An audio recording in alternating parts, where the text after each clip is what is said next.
How is life in Denmark after 13 years? You have to be approved by parliament, and it's according to the law. Copenhagen is a perfect place to be. The most challenging thing was you shouldn't be away from the country for too long. Are you happy?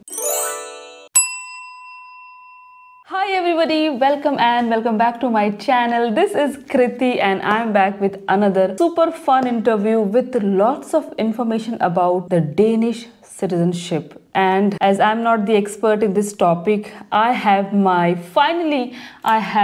one of my comedian friends here with me. Oh look, Beck. The nickname is Beck, and Beck has what we like to call the ticket to heaven for the expats living here in Copenhagen and in Denmark, the Danish Passport. And I thought, why not talk to Beck about how was the process, what all things he has to do, what are the challenges, and everything about his journey, because he has completed 13 years in Denmark. That's a long time, Beck. Yes, 13 years.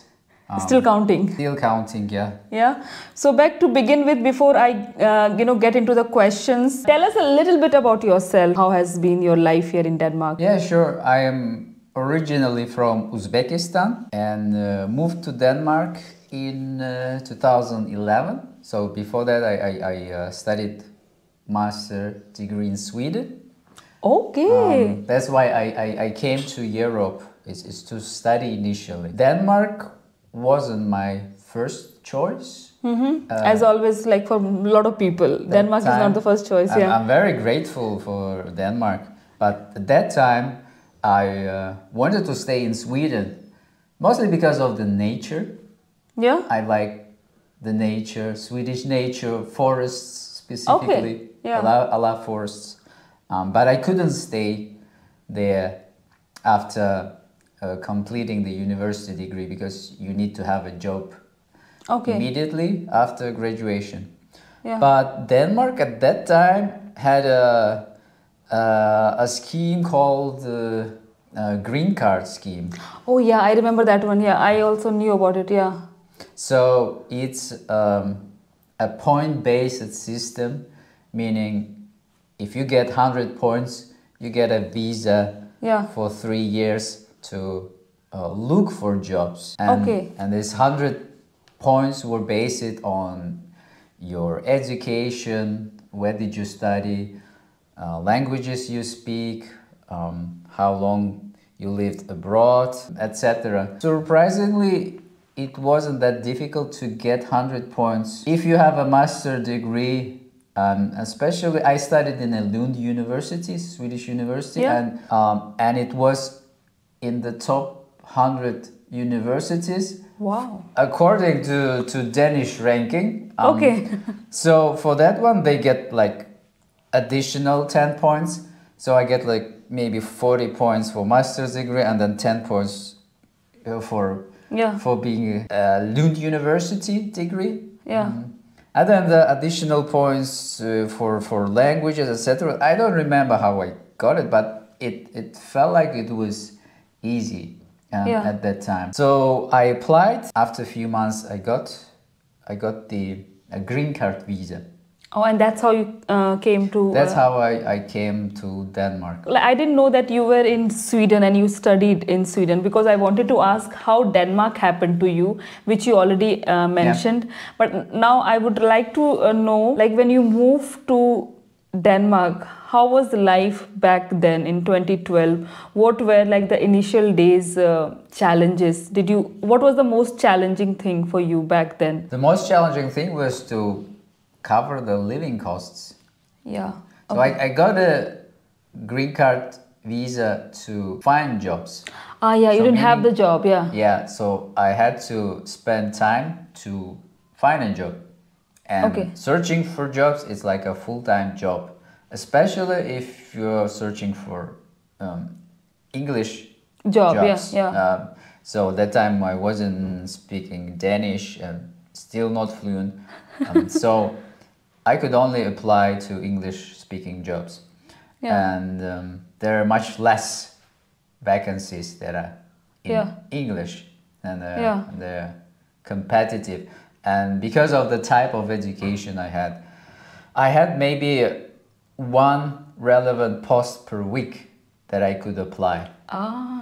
So meanwhile, I had to earn something. So gladly, because of networking, I had some Uzbek friends, so they helped me to get some manual jobs. And that's, I was cleaning offices, I distributed newspapers in the mornings. I worked in a Danske supermarket warehouse packing things. So I did all kinds of odd jobs. Odd jobs, which I think students are still doing, like, because you need to earn a living here in Denmark, and it becomes difficult to land a job. After how long did you get your, like, the job that you wanted? Around 6 months.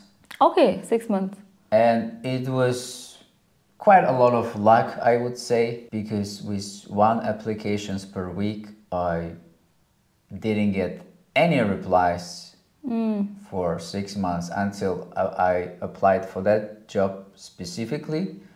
I had really low hopes that they will reply, but they replied and invited for a job interview. I had maybe 3 days to prepare for the interview, and I spent the whole 3 days from the morning till the evening preparing for the interview, going through all the possible questions they can ask and preparing answers, actually rehearsing answers. But like, it was good, like you said, like 6 months, because I know that people still struggle more than for more than 6 months to get a job here in Denmark, like today also. That's why I'm saying I feel I was lucky. Lucky, So Beck, tell us a little bit about the process of getting the Danish citizenship. How it happens, like what are the requirements and everything? First of all, you need to have permanent residence permit before applying for citizenship, and it has its own requirements. Of course, you can find them online. When you apply, you need to be living in Denmark for 9 years at least. You shouldn't have any debt to public institutions. You shouldn't have any serious criminal history. Serious. Serious. In case you have large fine, meaning fines that are 3,000 krona or more, then you can only apply 5 years after you got that far fine. So around 5 years. So it's quite strict. Okay. So the fines that comes from, like, where? It can be like a speeding ticket for driving too fast. That can be 3,000 krona. And these fines are not added together. So, for example, I had many parking tickets, so they're not added together. It's only like one fine if it is more than 3,000. Yes. Oh, okay, exactly. That's good to know. So on top of it, the standard, you need to have some language requirements. Either you need to have passed the level 3 Danish test that we call PD3, or PD2 level for some people. You should have passed the naturalization test, Indfødsretsprøve, or we call it citizenship test as well. And that's a test based on a book that is published for everyone. And it's a book about Danish history, culture, politics, etc. In Danish, of course. And you have to basically memorize that book. And write down all the details, key dates, key names, because they can ask anything from that book. From that book, And how many questions are in the test? When I applied, it was about 30 questions, 25 of them from the book, 5 questions are outside of the book. And these are questions about the modern events. It can be where the Danish queen visited this summer, which country. So you read the book, but you have to also make sure that you understand everything what is happening. They want the current you events. to follow the current main events to see how well you're integrated. There was a test that I took like 3 years ago. Now it's became more difficult. I think from 2021 they have updated the book. Plus they introduced 5 more additional questions outside the book. Specific about Danish values. something like this, and you need to answer at least 4 questions correctly out of this 5. So there's like additional requirement. At the time when I applied, the passing rate was about 50%. Oh wow, only 50%, like people passing the exam. Yes, from what I heard from the news. Now, when they updated the test the first year, maybe it was way less than 50%. Maybe it was 20-30% that passed the test. So it became quite... Wow. So they keep making the difficult. rules like very strict and keep going, like increasing the strictness. Yeah, it's the tendency, they are becoming stricter and stricter, the requirements for citizenship. So you have like, all these things, requirements met, and then you apply. And then how long can it take to get approved? Like now you have the Danish citizenship. How long did it take for you? Yeah, from the moment I applied until I got my passport, it took 2 years. But it took me about 1 year after I applied, when I was included in the list. So first they included in the list inside the bill that Parliament approves. You have to be approved by Parliament, and it's according to the law. And the Parliament meets twice a year to discuss that. Yeah. So they have a list of names, thousands of those who applied and met all the criteria. So it may take 1 year before you're added to the list. Now it seems like with the situation in Ukraine, it takes longer. The waiting time might be 16 months before you're added to the list. Or you get any information like, okay, what's the... Then you have to wait until Parliament meets and approves it. Can take an additional 6 months, and then you have to wait for a ceremony. And it may take 3 more months for Commune to arrange the ceremony. And you have to attend the ceremony and shake hands of the mayor or the commune leader. Yeah.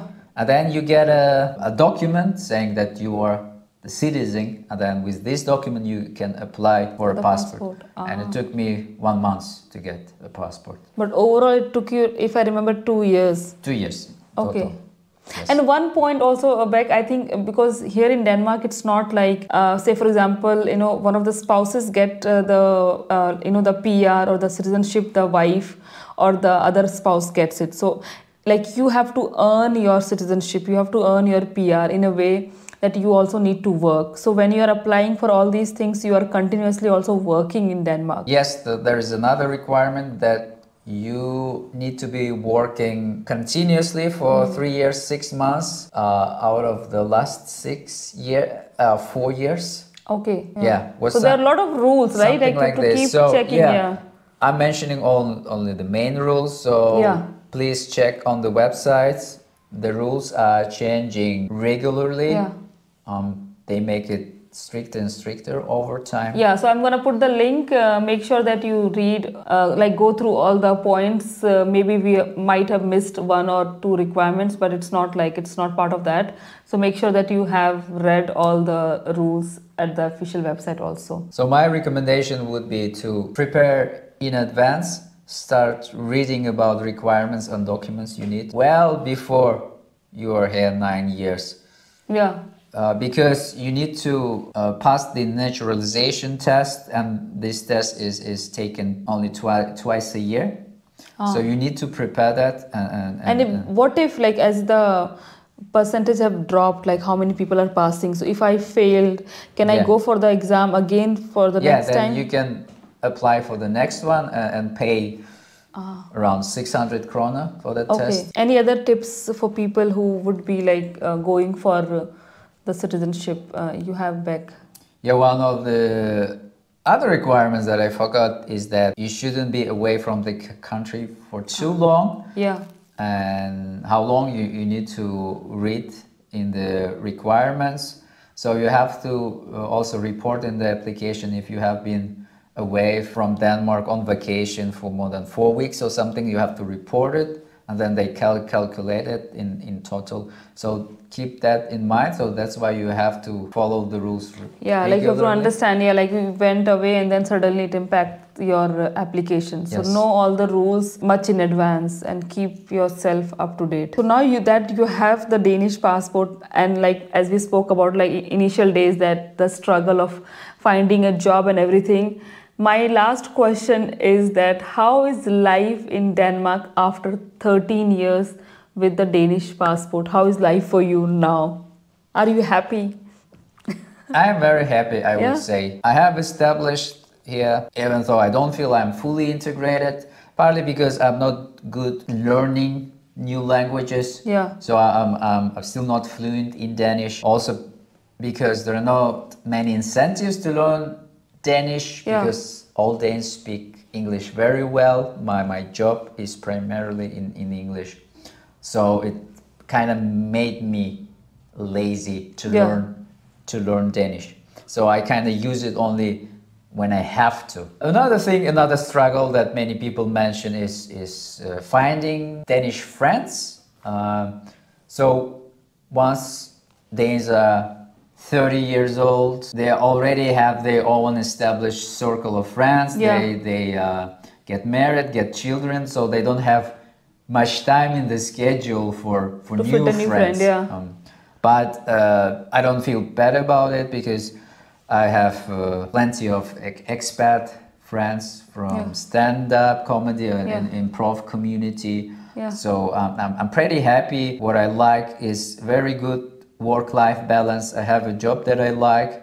At the same time, I can pursue my passions doing stand-up comedy. People also respect individuality. So I feel I'm a free person here. I can do whatever I want. I can express my wishes. Okay, so back and I would say like maybe you have more international friends than Danish friends now here in Denmark. Definitely, way more.